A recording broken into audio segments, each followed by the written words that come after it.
York City. This is Charlie Rose. Chris Smith, Jon Stewart, thank you for doing this. Thank you for having us. Yeah. Tell me, we're going to talk about a lot of things, but I mean, this is The Daily Show, an oral history. Chris, why this? Why an oral history? Yeah, Chris. Yeah, come on. The title, you know, If I Did It, was taken. Yes. So we had Smart. to go with an oral history. Because it's an oral history. yeah, and the voices of the people who wrote and performed this show are so interesting and are really not terribly well known outside of the 22 minutes a night that Jon and everybody else did for 16 years. You know, certainly Stephen Colbert has done interviews, Samantha Bee has done interviews. But the actual process, the making of the show, that wasn't something that was exactly kept secret, but it was kept close because Jon and everybody else was so focused on those 4 days a week and just getting it done, and that's a really hard job. That the actual process, the making of the show, the evolution, the growth, internally and externally, was a story best told by the people who lived it. So you've got to go to Jon, you've got to go to everybody else and say, will you do this? Will you cooperate? Instant for you, you said, yes, let's do it. Yeah. Well, I've known Chris for a very long time, and I've always enjoyed his reporting because I thought it was always,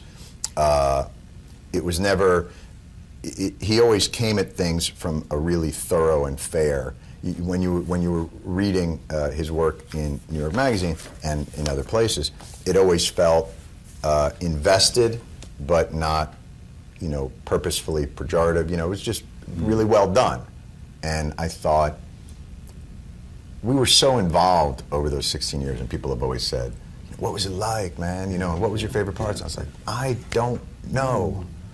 But So you learned something about absolutely the perspective of the guys that you were with. Absolutely. The men and women who made up The Daily Show. Absolutely. And if it was going to be told, I want it told as thoroughly and as fairly, warts and all, as it could possibly be. And I thought Chris was a great reporter to be able to do that. Over the 16 years, how did the show evolve? What did it become that it was not at the beginning? I mean, in truth, I think the evolution of the show, we just became better at doing it. So it's not that it's, you know, there's two separate things. It's what the show became and what people thought of the show and the outside perspective of it. And that was the thing that I think, you know, I talked to Chris a lot about, which is you had to ignore. You know, what we tried to develop was a decent internal barometer of what worked for the show and how well we could execute it. So, you know, you could never look at a piece and go like, I don't know if this is Emmy-worthy. And we're an Emmy award-winning show. Yes, indeed. Yearly. You had to try and keep your own morality and integrity as the beacon for where you wanted the material to go. Was your instinct almost always right about what would be funny and what would not be funny? I think we got better at that. There is something fragile about comedy and somewhat musical, and one man's meat is another man's pratfall. So I don't know. I can say that there were things that we wrote that I thought were really funny, where the audience might not. Yeah. And other things where you would do a joke, there'd be a pun that would come up with the shoulder, and the crowd would go a little bananas, and you'd stop and you'd just kind of look at them like, really? Because we didn't think that was, you know, we spent the whole day crafting this really beautiful comedic essay, but you just like the pun on the 007, huh? Okay. In terms of the evolution of the show, one of the things that was fascinating to go back and look at in great detail, people often forget The Daily Show existed before Jon arrived as host. Craig Kilborn was the host for close to 3 years. And they laid a really good foundation in some ways with the mock correspondence, the satire of news. The tone and the focus was very different. It was much more of a parody of local newscasts in a way. There could be a mean-spiritedness to some of the material. They were much more interested in celebrity and Hollywood and showbiz stuff. Than political people. Exactly, yeah. And it punched down at times in a way that could be funny, but was kind of ephemeral. And one of the things that was interesting in talking to Jon, talking to other folks who were there at the time when he came in 1999, is he knew he wanted it to be more substantive. But he didn't have a master plan. He didn't really have a blueprint of, okay, here's where we're going. Yeah, you said I just wanted to last 9 months. Yes. You want to get, I've been fired enough. That was my general goal. Do you know why you were successful this time? Was it the best extension of your talent? I believe it was the best extension of what I know how to do. And perhaps I didn't necessarily know that at the time. But beyond that, cable is a very different animal, especially during that time, than network is. And so it has a different level of pressures and a different level of performance. You're able to use it as a laboratory in ways that you wouldn't be able to do on a network. A network lives or dies by the overnights. Yeah. Whereas in cable, they had this crazy deal worked out where they live and die by the carriage fee. Yeah. They got two revenue streams too. And so their goal was to throw things out there. So I knew that we had more time, and I think maybe that allowed me a little bit more confidence to push it. And I had to push them as well, because it wasn't necessarily the direction that they wanted to go in. But you were running the show too. I mean, you were there in the trenches. I wouldn't refer to them as. If you have a craft services table, generally that is not trenches. This was a recurring thing in the reporting of the show. So what was it? Is the number of digestive metaphors that were involved in the creation of the Daily Show was at times uncomfortable. So Chris, what did it become? It became, for all of us, a kind of cultural event. Yeah, and that's interesting. More than a show. Yeah, and Jon started to touch on this too. It's easy to forget in 2016 what the media world looked like in 1996, 1997, 1999, where Comedy Central was, still kind of a sketchy proposition, where MSNBC and Fox News had just launched at the same time that The Daily Show was coming into being. Facebook didn't exist, and now it's had a major influence on an election, a presidential election. Food came in frozen dishes, and you had to heat it by hand. Right? It was a different time, I say. We just went through an election. What? Yes. Yeah. Your reaction to this election? Surprise? Surprise. Fear? It all ties together. Well, fear, here's what I would honestly say. I don't believe we are a fundamentally different country today than we were 2 weeks ago, or than we were a month ago. The same country, with all its grace and flaws and volatility and insecurity and strength and resilience, exists today as existed 2 weeks ago. The same country that elected Donald Trump, elected Barack Obama. And those contradictions are, this election to me is just another extension of the long argument that we've had from our founding, which is what are we? And that's, are we an ideal, or are we some form of ethno-state? And that argument has existed so on a philosophical and theoretical level, I feel badly for the people for whom this election will mean more uncertainty and insecurity. But I also feel like this fight has never been easy. And I think it's odd. It's like we're a couple, and we met, and we had the first fight we had when we met was, look, the people on our money had slaves. Yeah. The people we honor had slaves. The people who wrote "All men are created equal" had slaves, and it's not like they didn't know it was wrong. Many of them came from a slave-owning state. Right. So the argument between rural and urban, between the ideals of inalienable rights and slavery, we've had the same argument over and over again. At times it's been more volatile, at times it's been more violent, but it's never been easy. And fighting for this, I don't see this as some form of end point. It's a continuation of a long battle to determine what we are. And I think it made me wonder, you know, one of the things that I think struck me odd about this election, and maybe I just missed it, was nobody asked Donald Trump what makes America great. And that was the part that what are he wants to make America great again. Yes. Nobody said to him, well, what is it that makes America great? Correct. What is it you want to do what is that we're not doing now? What are the metrics? Yeah. Because it seems like, from listening to him, the metrics are that it's a competition and that it's wins and losses. We're going to win more. And is that what makes us great? And I think what many would say is what makes us great is America is an anomaly in the world. There are a lot of people, and I think his candidacy has animated that thought, that a multi-ethnic democracy, a multicultural democracy, is impossible.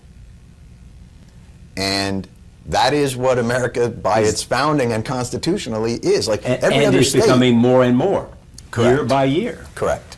And so some people were worried that it meant different things for them, Yes. and that their life was changing because of that. And Right. there was a certain fear. Oh, I think no question. The insecurities that people feel as marginalized populations are also felt. You know, a Rust Belt worker that lost his job in manufacturing feels an insecurity that, you know, you can say to them, but look at all the terrible things that he says, and they might say, you know, look, I live in an area that voted for him. But the question then is, did Democrats and did Secretary Clinton open the door for Donald Trump because she did not or could not speak to them? Whether or not she opened the door or not, I don't think it was her door to open. I think you're talking about a global issue, globalization and the pushback of that. Now, in ethno-states, it sort of makes more sense that we have an ethnic identity. But when you live in a state that's an ideal, well, then what is the bar of entry? The bar of entry is, I agree with you. People have inalienable rights, and you can, and that's, so can I come in? And as long as you behave within that manner. But let's not pretend that this isn't a battle that has been revisited time and time again, and that's why I feel we have a resilience to it that we have to continue to fight. But do you think it's healthy that we have this now, that in fact this battle, this real sense of finding out who we are? Yes, but I also and don't... whether we have gone off track in some way. Absolutely.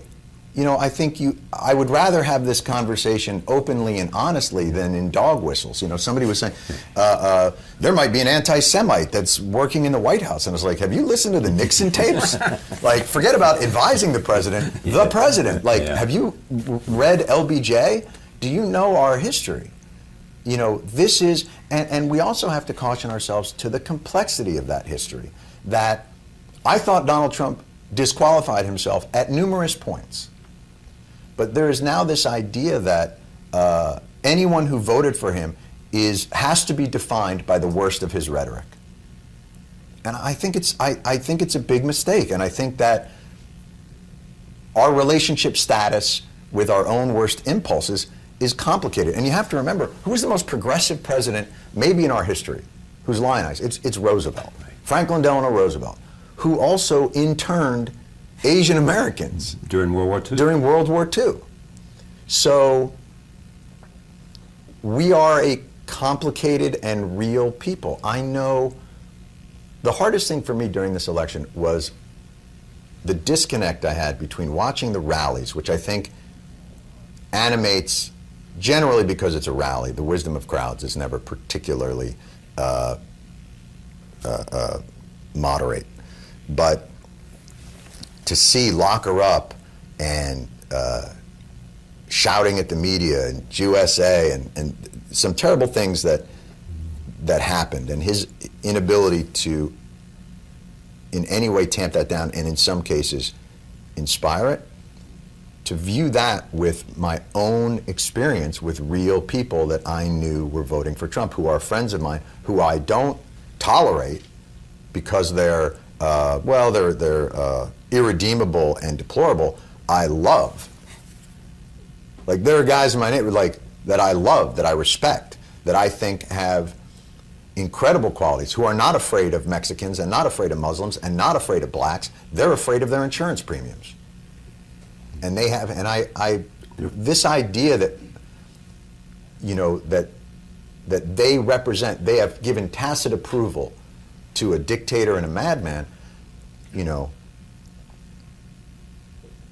look at your phone, man. Look at everything that we have. We make those kinds of compromises every day for exploitative purposes. I've gone on too long. No, you haven't. I get a little. You know, Charlie, I haven't had anybody to talk to about this. Yes, in a while, I know. So it's a little. You've come to the right place. All right, I appreciate that. Did you miss it during the campaign? God, did no. You did not for a second. No. You didn't want to be there. No. And being able to do what you just did. Tell us what you thought, both with satire and comedy, and with reason. No. Not at all. I didn't. No.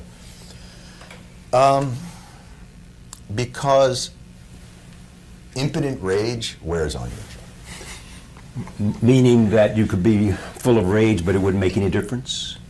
Correct. Or somehow that generally is almost over. any pursuit like this is any artistic pursuit, for whatever effect it has on its audience or things like that, is a relatively selfish pursuit. It's a catharsis for the individual, and it's a way to express ideas and get them out, and feel the seduction of it is it's going to score or it's not going to score. That's the hit. Yeah. That's the adrenaline. But what begins to wear on you is where it's taken. And I think this election could be a great lesson in that controlling the culture is not the same thing as power. And a viral video eviscerating racists is not the same as a grassroots movement that seeks to have common ground with people and create a multi-ethnic coalition that understands that other people's hierarchy of needs is not necessarily your hierarchy of needs. Yes. But the idea of what The Daily Show became was not something that was banging around in your head when you took this job. Or was it? Well, what was banging around in my head was, is there a better way to execute public affairs comedy that means something to me? If I'm going to spend this much time, I had hosted talk shows. I did one on MTV and I did one on like a syndicated. Right. And I was spending 12 hours a day on things that didn't feel substantial or meaningful to me. So this was a chance to, can I express my comedy about things that I care about in a way that's entertaining enough that I won't get fired, because I'd been fired. And when you get fired and your name is on the show, it's hard not to go, oh, you might suck at this. And you have to reevaluate, well, you know what? If I'm going to put myself in that position then, I'm going to lay it on the line. And I'm going to put out there what I care about. And it could get rejected, but at least if I go down, I'm going to go down doing it my way. That's right. I'm going to go down the way I feel like I'm going to do it in the way that I think is the best iteration of my abilities. And if that goes down, you know, I can bartend. What? Yes, you could. Was there a moment in which, was there a time, was there an event, whether it was a Florida recount, whatever, that you said, we got it, we have traction? I can be confirmed in my belief that what I was rolling the dice on has come up a winner. No. Not in terms of success, but in terms of the confidence that what I wanted to do and what I was insisting on doing has been. I would say, and you've talked to a bunch of people about this. I would say that it was never about like, it was more that would we be able to develop a process to do that well and it's the inherent juxtaposition of a creative pursuit, which is, can we build a machine that is redundant enough and rigid enough that it can sustain inspiration, improvisation, and creativity? And 5 days a week. Exactly. Okay, but when did that happen then? The process kick in that you knew was the process. I don't. Here's my problem. That wasn't my concern. Yeah. Yeah. Well, I mean, the process that's why we have Chris here, isn't it? and grew. And when did that happen? November 3rd. No, but was it? Well, it really took shape through the 2000 campaign and the recount, the day-to-day process. Like Jon says, the technology eventually caught up with what The Daily Show was doing. They pioneered in some ways not just a form, but the assembly of these kinds of montages.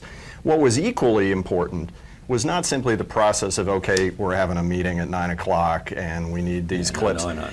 What they found early on was a tone to what they wanted to do. And while events went on in the outside world that changed what they thought, they found a tone in a piece Steve Carell did with John McCain on the Straight Talk Express in late 1999, where Carell does a preamble where he's chasing the bus and trying to get on the bus. They wouldn't let us on there. They had a main bus, and then they had two press buses. Yes. Right. One had very bad mainstream food. press. Yeah, the other had a nicer, had air conditioning. Yeah. And a bathroom. Right. And they go to Cindy McCain, and Cindy McCain is appalled at the rollover bus conditions and says, okay, come on the main bus with John. And what you don't know from watching the finished piece is all the work that went into this. And it became a prototype of how John shifted field pieces away from, in his phrase, abject cruelty to actual point of view. And Carell and the producer of that piece, a guy named Nick McKinney, had laid out a series of questions, and Carell is a world-class improviser. Yes. So that if you ask this question and he says X, here's how you respond. Right. The difficulty in this is one of many difficulties. Is you've got world-class improvisers working with civilians who don't know they're in an improv. Yes. You're doing a scene with someone who doesn't know what they're doing a scene. I got it. So they develop all these questions of what they're going to ask McCain, and most of them are softball, like what kind of tree would you be?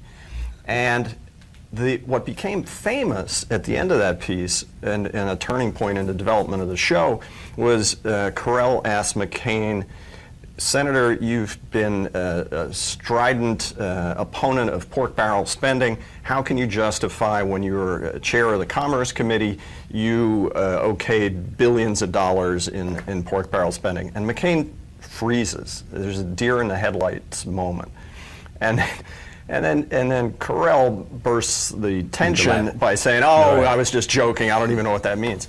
Now, what was fascinating to me, and Carell had not remembered it until I talked to him, they found, McKinney and Carell found that question in Time magazine driving over to the shoot. Right.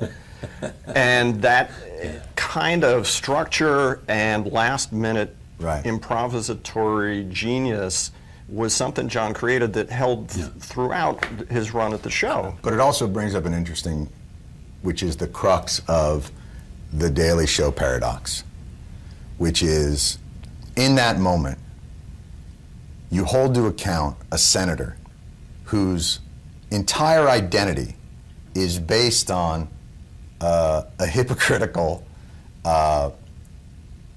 behavior.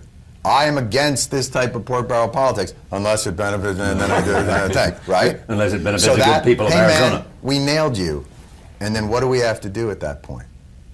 We let you go. It's catch and release, because we have to undercut it with a laugh, and it gets to the joy and frustration of doing that type of job, which is, and it's when we realize too that access didn't help us.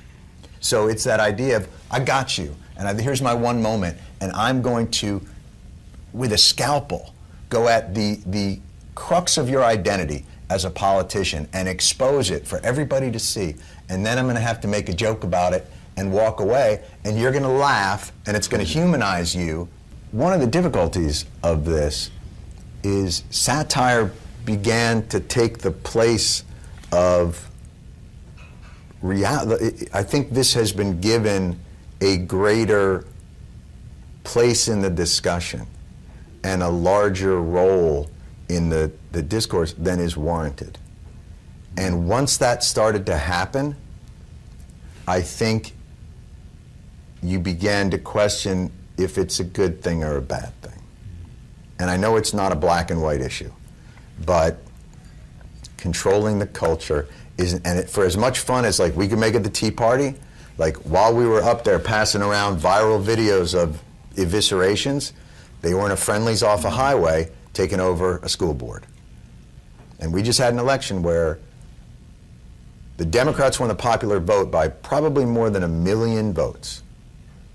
And they don't control the presidency, they don't control the House, they don't control the Senate, they don't control governorships, they don't control state legislatures. This may be the largest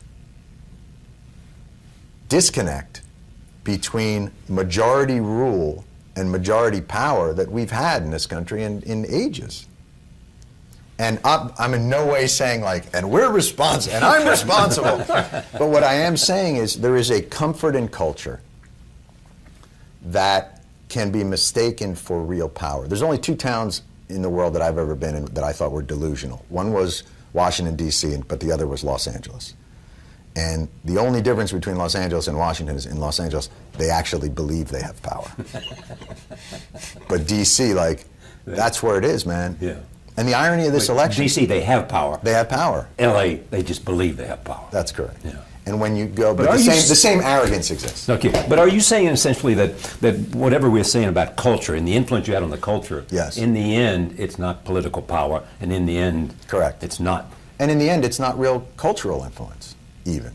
It's a story we tell ourselves about the rightness of our position. But it is argument, and it's not without weight, but it is not with so much weight. It's... I believe that culture played a good role in marriage equality. I think it brought a story out that had been... So much of what occurs with inequality is ignorance, and I don't mean that in a malevolent way. I mean it in the way of, I have no experience with this.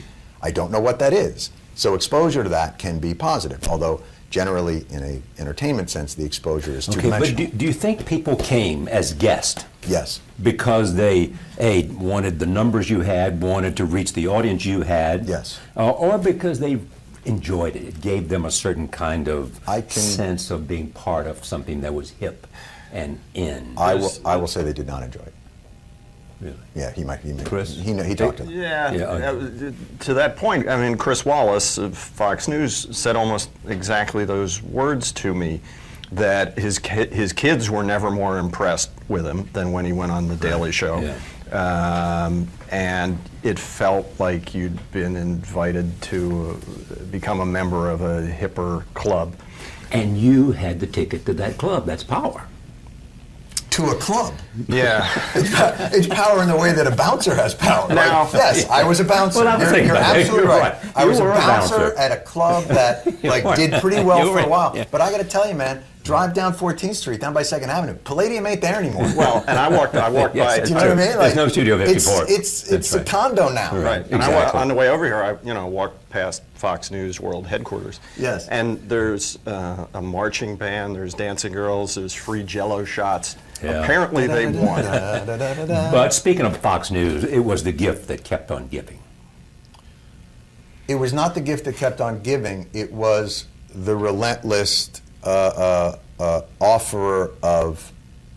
They were a good foil because they were offering cynicism, which they continue to offer. There is no more cynical enterprise than Fox News. Now, forever they want to say about the liberal media, or fair and balanced, which may be the most cynical expression of any slogan in the history of slogans. That's like if Coca-Cola went out there and their slogan was "Healthy vitamins for children." Like it's completely not that. Fox News is reactionary in the way that, by the way, The Daily Show is reactionary. Yeah. In the way that a lot of this new media is a reaction to what they see as either unfairness or something hidden. Okay, but did you see what you were doing as simply offering an alternative to what Fox is saying because... No. Okay, go ahead. We saw it as, so the headline for it on Huffington Post would be, Stewart eviscerates arguments against gay marriage. Yes. And we would think of it as, Daily Show comes up with a somewhat humorous look at what they think is a hypocritical stance on personal freedoms. And that's the weight that it should be given. But you blicked your chops when you saw hypocrisy like you hadn't seen before. I mean, when you saw them, if you thought it was hypocritical, that would be the point where you would just say. It was animated by visceral feelings, no question. Yeah, because that's the stuff that this show is basically just, if you imagine in general, and I hate to do this to your audience, and I don't know if this is PBS, so you want to do a trigger warning, but The Daily Show was a satirical expression of me sitting in my underwear yelling at the television. And now I just get to go back to doing that. Except now I'm surrounded by farm animals. There's a point in the book where a lot of different people, among them a guy named John Stewarts, who has been a leader in pushing for health care for 9/11 first responders. Does the Feel Good Foundation. Right. They walk us through what John and others did to get the permanent extension of the Zadroga bill a little while back. And John at one point... I think that's where I saw as much passion from you on a issue. Yeah, which, we can debate influence and power. There were points where The Daily Show had real impact, real-world impact, and, John does not get up and raise his hand and say, I did that, but, there are a lot of first responders who are going to have their medical bills paid because in large he was part able to cast of his focus on this. But in that discussion, John, at one point in the book, says, in some ways, the debate over Zadroga is what The Daily Show, for me, was all about. A lot of people looking at something in a common sense way and saying, isn't this crazy that this isn't getting done? Why isn't this happening? And I think... It was a common sense argument. Yes, and I think he and the show were ahead of the curve, and people talk about this in the book, in recognizing on the left and the right how government was not functioning for a lot of average Americans. And they pointed that out in all sorts of ways, from the healthcare debate to the government shutdown, to minimum wage, all sorts of things over the years. To the Katrina, stuff, yeah. Yes. And at one point, there's a former correspondent named Dan Bacadal, who wasn't on the show a long period of time, and in some ways had a very unhappy experience there. But in some ways, people who've had unhappy experiences think deeper about what worked and what didn't. And Bacadal talks in there about how he doesn't think Bernie Sanders would have been possible if not for The Daily Show. That there is a generation of people who grew up thinking about government and hypocrisy and politicians in terms that John and The Daily Show defined. I think that's true in a media sense, too, that you've got a lot of younger reporters who grew up watching The Daily Show. And in this campaign, maybe it was too little, too late. Maybe it was more print than TV. But can we yes, curse? Can we curse? Yes. There were a lot of people in this campaign who called bullshit. But you can curse. And, annotating lies, footnoting every lie in a Donald Trump speech was something that John and The Daily Show had done with Bush, had done with Obama all along. And that kind of thing, you can point to filtering through the media culture. But you have to meet force with force. And The Daily Show is what I would say we are. And again, I'm not saying this to denigrate what we did. I am so incredibly proud of this was the best iteration of, for me, what I could do with satire, and we prosecuted it to its fullest extent as far as I was concerned, as far as my brain could go. One of the reasons I left is I was just going to be redundant and keep going back and forth with the same thing. I'm gonna really do a terrible analogy, but we were Patrick Swayze after he died in Ghost. We were in the subway yelling at dead people and raging, and no one could hear us. But if we focused everything that we had in one moment, at just the right time, at just the right moment, with everything we had, we could move the can just a little bit. Did you see that? Okay. You want to talk about the pottery scene? No. Let's just. But do you understand what I'm saying? Yes. So we're impotently raging the thing. Zadroga was 10 years of backbreaking labor by John Field and these first responders. It was corruption at a government level at the highest order that could be done. It was the people that had been hailed as heroes that ran into burning buildings that were told by our government, the EPA, that the air was safe, but the air was not safe. They are dying. They continue to die to this day. They were forced, with all their afflictions, to go down and, hat in hand, knock on doors to people who wouldn't even meet their eyesight. And those 10 years of working, they did all the construction. And at the very end, Cindy Lou Who came in with just a little star and went bink, and got way more credit for it than was deserved. They deserve that and continue to. And the ultimate irony of this election is the cynical strategy of the Republicans, which is our position is government doesn't work. We're going to make sure that it doesn't work. Drain the swamp. But they're not draining the swamp. McConnell and Ryan, those guys are the swamp. And what they decided to do was, I'm going to make sure government doesn't work, and then I'm going to use its lack of working as evidence of it. Donald Trump is a reaction not just to Democrats, to Republicans. He's not a Republican. He's a repudiation of Republicans, but they will reap the benefit of his victory in all of their cynicism and all of their, I will guarantee you Republicans are going to come to Jesus now about the power of government. They are going to suddenly realize that, you know what? Government authority is it's actually not tyranny when we've won it. It's actually authority, and it's consent to the people. And you know what? Do you want an infrastructure project? And let me give you that and tax cuts. And let's see how far we can take that. Okay, but here's and that's the irony of it. I mean, when we began this conversation, you were arguing that this country's had a long and tortured history of dealing in back and forth on these debates. No, not on that debate. On race. That's a different debate. Oh, just on race. I'm talking about the foundational creed of the country, which is we are not, originally we were just white Anglo-Saxon Protestant, and then like with immigration. White Anglo-Saxon Protestant men. White Anglo-Saxon Protestant men. So look, here, you know who symbolizes the complexity and frustration of this country is probably almost more than anybody Susan B. Anthony.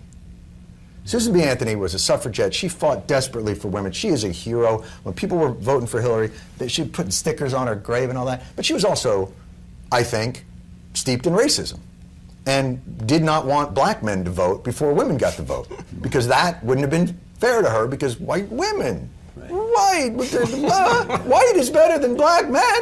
Yes. So it's, those are the inherent contradictions. Does that negate all the good that she did? Of course not. But it tells the story with the complexity that it deserves and hopefully allows us to see each other more clearly and have an empathy and compassion for the complexity of people's, hierarchy of needs and not negate people for the worst statement that they've ever did. Or in the liberal community, you hate this idea of creating people as a monolith. Don't look at Muslims as a monolith. They are the individuals, and it would be ignorance. But everybody who voted for Trump is a monolith, is a racist. That is, again, like, that hypocrisy is also real in our country. And so this is the fight that we wage against ourselves and each other because America is not natural. Natural is tribal.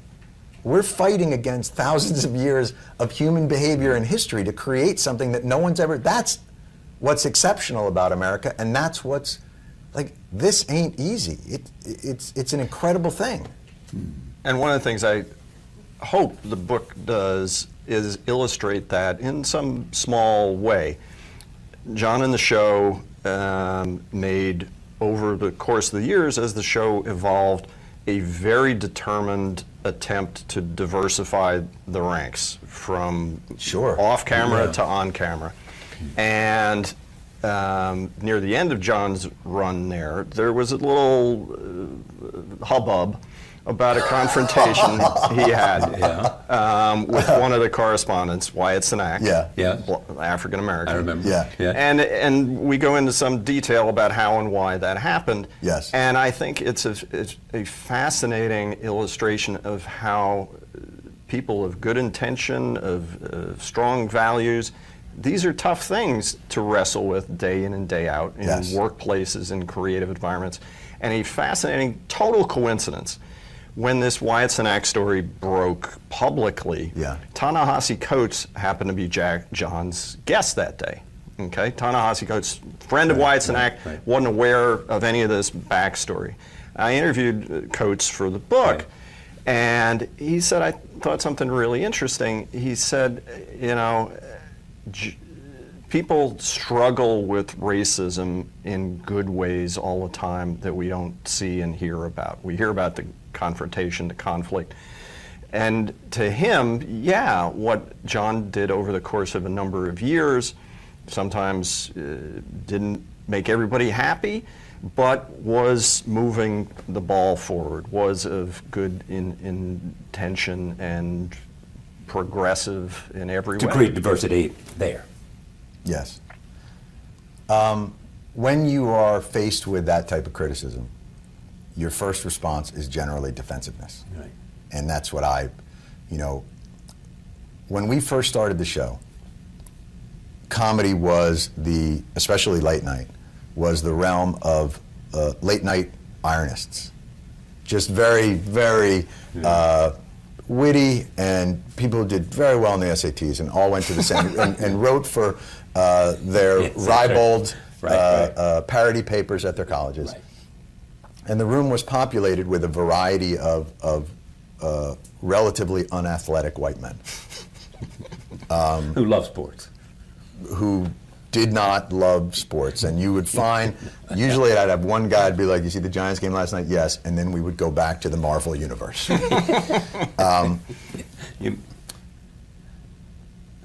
When you are in it, sometimes the systems that perpetuate different forms of either racism or patriarchy or any of those things, you don't even realize you're in it when you're in it, right? Yeah. And you certainly don't think that of yourself. So an article came out that said they don't have any women writing for the show, and on and on about that sort of thing. And my first response to it was, they don't understand. There are women here, they're empowered. This is not a sexist environment. I was raised by a single mother. Like, I went through every little, who do they think? And there were things in the article that I thought were like cheap shots, and what do they do? And then I sat in the writer's room and I looked around and I was like, oh, we're all just white dudes. It's like various forms of like facial hair. Like, I took that as diversity. What I looked at the metrics of diversity in a writing staff was, that guy's a one-line guy. He can write some great one-liners. That guy thinks more in terms of structure. That guy's a pretty good narrative guy. This guy's crazy. We're going to stay out of his way. But every 3 weeks, he's going to say something. We're going to go, that's great. Hey, that justifies your existence. Right. So we had a policy at the show that you don't put your name on your submissions. And we thought that's what made us progressive. But what we forgot was, the system doesn't funnel you women. It funnels you the same people it had been funneling for 20, 30 years. It's a self-perpetuating system. So if I call a bunch of agents and go, I'm looking for writers, they're going to send me 100 white male writers. Now, I'm not going to look at their names because I don't want to be prejudiced. But what you forget is, change is effort. And it's not effort for effort's sake. It's effort because it makes the show better, stronger. Different viewpoints are what gave the show strength. So what we had to say is, by the way, like, thank you for sending those things. Send me your women. Right. Get me those submissions, please. The same with when we're adding correspondence. But you have to do that actively, and you deserve no credit for that. But it is, you have to to a large extent, inertia is tacit in its complicity with a system. And by doing so, you're ignoring a half of the population.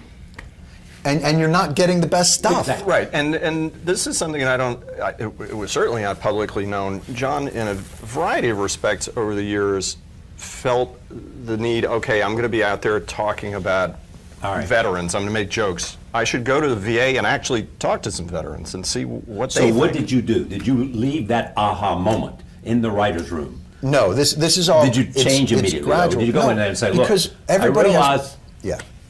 Everybody has blind spots, and it is very hard to overcome your own ignorance. And that's what I had to face in myself, which is, it's gut-wrenching sometimes. Do you think, because of all this meant, and you found the right expression, as the word I used earlier, that you can find something that's equally right for you again? Or do you just simply hit a home run there? You found the perfect place for you, and it was 17 years of... Yes. And I'll never have that again, but I shouldn't. Like, it was a gift that I was fortunate enough to be graced with for all that time and to be in contact with all those incredible people. But I don't expect to find that again. But what I've found is a more balanced existence where there's a difference between satisfaction and joy. This gave me great satisfaction, and it gave me great confidence, but joy, driving a couple of knucklehead kids home from school that I get to sit and listen, joy. And you need to have that as well, and this was an obsession that I think to be able to do it as well as we did, to me felt like the only way that we could do it, but at a certain point you have to hang up your cleats and go, I got out of this more than anybody, my cup runneth over, and it's time to cede that to someone else whose enthusiasm and vigor and intellectual curiosity will carry this forward and evolve it in new ways and bring it to a place that it needs to be that I am incapable of doing. Did you find that joy in making movies? Work is work. People say like, oh, when you're not working, man, when something happens and you're not at work, do you think like, oh, I wish I was at work? And you're like, has that ever happened to you in your life? Where you're not at work and you think to yourself like, oh, wow, I just heard there was I work in a bar and I just heard a busload of people came in looking for drinks. Man, I wish I was back there. What's the most unusual insight from the book, from all these interviews? I mean, all the people that were part of the Daily Show family that you had the privilege to talk to and to get their sense of what was going on? I don't know that unusual so much as striking that so many of the people working there were unaware is too strong, but didn't realize or didn't take in how much the outside world was paying attention, because the grind of actually doing the show day in and day out and the ethos that Jon set was, we're not running around saying, we've won all these Emmy Awards, aren't we speaking truth to power? It was about showing up and doing the best show that day possible. That sure, they knew people were paying attention, they knew, they'd go out to the Emmys and accept awards, but the ability to stay in the moment of the creation of the show, to me, was really kind of surprising. You do accept this idea that because of the audience, even people who said it was their source of news, right, as you know, but were influenced by the Daily Show in terms of their curiosity, in terms of a mindset, and that those young people especially are going out now doing things, really interesting stuff. And they have been influenced by you. Right. As a teacher has an influence. If it stimulated a curiosity for people to make arguments, if it stimulated a curiosity for people to look behind the veil of what is seen publicly and try and deconstruct what they see on television and what they see in political campaigns, I would consider that an incredible compliment to the show and to the legacy. And to you. As my name was on it. Yeah. But I would also caution anybody into, like, that it did come from our perspective. And there were a lot of people out there who thought it was unfair. And, you know, one of the big things people say is like, oh, when people push back, you say, oh, I'm just a comedian. I never really said that. I can't claim to have seen and heard every utterance of Jon's in 20 years, but I'll vouch for that. He never said, I'm just a comedian. He took responsibility in all kinds of ways for the point of view as well as the jokes. And the material. But I think it came from on Crossfire. I'm on Comedy Central. But the point of that is not to say, this is comedy, it doesn't matter. The point of it is to say that the language of satire is different than the language of news and the language of media. That our weapons are hyperbole and satire and hard juxtapositions that are a cudgel when news media might use a scalpel. But that we stood by our arguments. And when our arguments were wrong, or if we thought, you know what, that was unfair and we did take that out of context, we had to own it and apologize for that kind of thing, because that's not the intention. The intention was not to propagandize. The intention was to see if you could make your argument in a really interesting and smart way that was funny, but that was also like as unassailable as it could be on the facts. What you come away with, both from the book and from this conversation, is that comedy and satire ain't easy. It's hard. And the pursuit of it is a daily demand and requires a process. I think what I tried to come out of it is excellence is hard, and competence is hard, and the pursuit of that is that process, and that whether it be satire or whether it be interviews or whether it be news, is that, you know, every artist that I've ever really admired, and I delve into their process, it's always the same. It's always deconstructive, somewhat obsessive, and intentional. And I think you can translate that ethos not just to satire, but to any profession that people would go in. And if your aim is to challenge yourself and be excellent and improve and truly try and, you know, one of the things I hated about the movie reviews that I got was that they came out after the movie.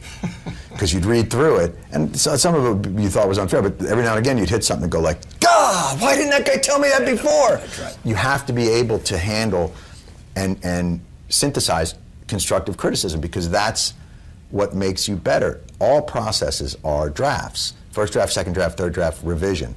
And that's what I feel like. It's just a methodology that you can apply to anything that's done. That's why I have great admiration for people who excel at what they do, because I know what goes into it. Nothing is an accident. The book is The Daily Show, the book. An oral history is told by Jon Stewart, the correspondents, staff, and guests. Written by Chris Smith, forward by Jon Stewart. Thank you for joining us. See you next time. For more about this program and early episodes, visit us online at pbs.org and charlierose.com.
came in 1999, is he knew he wanted it to be more substantive.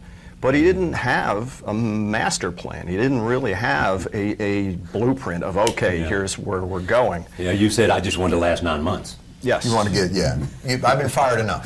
That was my general goal. Do you know why you were successful this time? Was it the best extension of your talent? I believe it was the best extension of what I know how to do. And perhaps I didn't necessarily know that at the time. But beyond that, cable is a very different animal, especially during that time, than network is. And so it has a different level of pressures and a different level of performance. You're able to use it as a laboratory in ways that you wouldn't be able to do on a network. A network lives or dies by the overnights. Yeah. Whereas in cable, they had this crazy deal worked out where they live and die by the carriage fee. Yeah. They got two revenue streams they too. And so their goal was to throw things out there. So I knew that we had more time, and I think maybe that allowed me a little bit more confidence to push it. And I had to push them as well, because it wasn't necessarily the direction. And externally was a story best told by the people who lived it. So you've got to go to Jon, you got to go to everybody else and say, would you do this? Would you cooperate? Instant for you, you said, yes, let's do it. Yeah. Well, I've known Chris for a very long time, and I've always enjoyed his reporting because I thought it was always, it was never, he always came at things from a really thorough and fair. When you were reading his work in New York Magazine and in other places, it always felt invested, but not, purposefully pejorative. It was just really well done. And I thought, we were so involved over those 16 years, and people have always said, what was it like, man? What was your favorite parts? And I was like, I don't know. But So you learned something about absolutely the perspective of the guys that you were with. Absolutely. The men and women who made up The Daily Show. Absolutely. And if it was going to be told, I want it told as thoroughly and as fairly, warts and all, as it could possibly be. And I thought Chris was a great reporter to be able to do that. Over the 16 years, how did the show evolve? What did it become that it was not at the beginning? In truth, I think the evolution of the show, we just became better at doing it. So it's not that it's, there's two separate things. It's what the show became and what people thought of the show and the outside perspective of it. And that was the thing that I think, I talked to Chris a lot about, which is you had to ignore. What we tried to develop was a decent internal barometer of what worked for the show and how well we could execute it. So, you could never look at a piece and go like, I don't know if this is Emmy worthy. And we're an Emmy award-winning show. Yes, indeed. Yearly. You had to try and keep your own morality and integrity as the beacon for where you wanted the material to go. Was your instinct almost always right about what would be funny and what would not be funny? I think we got better at that. There is something fragile about comedy and somewhat musical, and one man's meat is another man's pratfall. So I don't know. I can say that there were things that we wrote that I thought were really funny, where the audience might not. Yeah.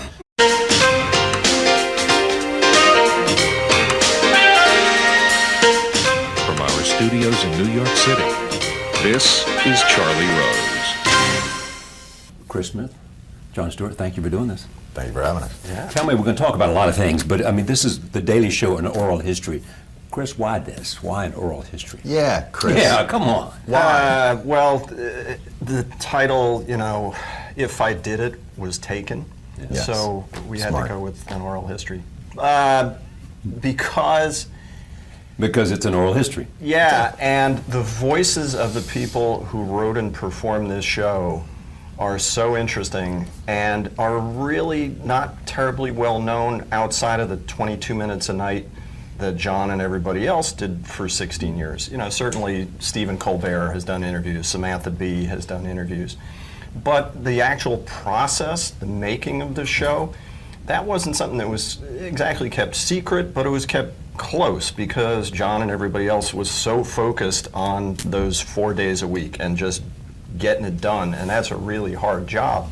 That the actual process, the making of the show, the evolution, the growth, internally. And other things where you would do a joke, there'd be a pun that would come up with a shoulder, and the crowd would go a little bananas, and you'd just stop and you'd just kind of look at them like, really? Because we didn't think that was, we spent the whole day crafting this really beautiful comedic essay, but you just like the pun on the 007, huh? Okay.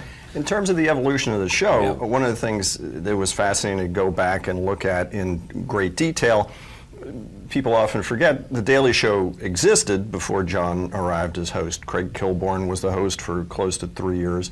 And they laid a really good foundation in some ways with the mock correspondence, the satire of news.